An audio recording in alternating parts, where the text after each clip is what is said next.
nagatan kana dunya fakken jabadu ala kesa wayane mukake atinga fa Afrika oromo la mete ya kono burmani nagenya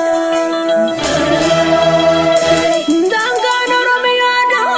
durde gan sararamte ifirada saratu wayane wale galte atakari gardaba Chobu, sabne shirate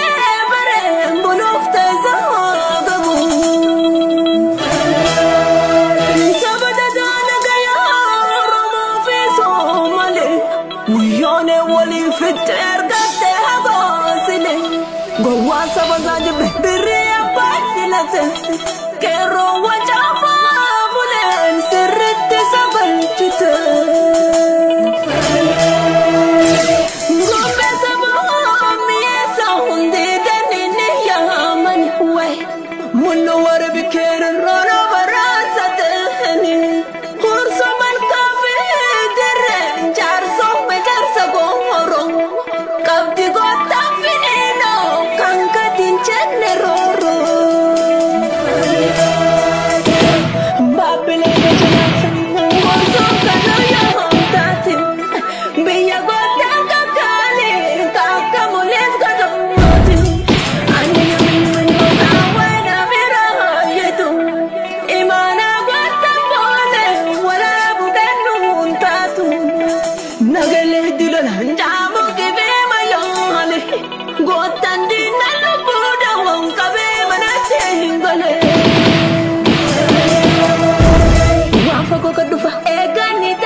Baretani ya fayo gotan kale bata ano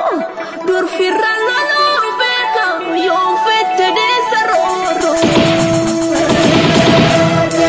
ya karafu bukutan kara chale chalan komati farfa muka tikera dura arame amati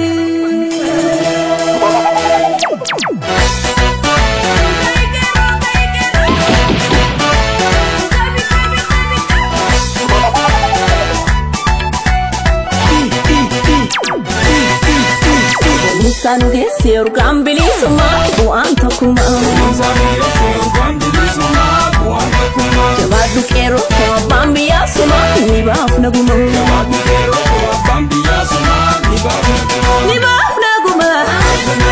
ni bafna guma ijole na romo minisha polisa tumsa egaltani darone tijimsa kasone tijiru kesa esinda balate lubasa bilisa abotin kabenya duresi babiri zahiki mahado dina kende kari kuma basi kuma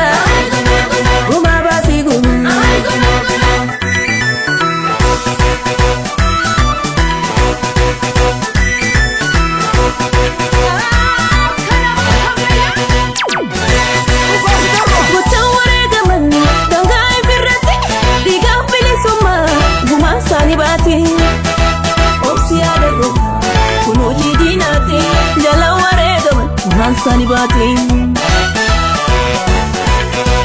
Milkof tuma Tostante dulofte Biyete se maku Erosi kutate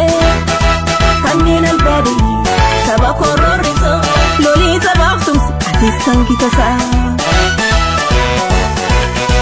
Kuji haluk miti Sosota bodana Garuga hamiti Nafsi banwana Sodang korifati Sabisi duptura Kota bira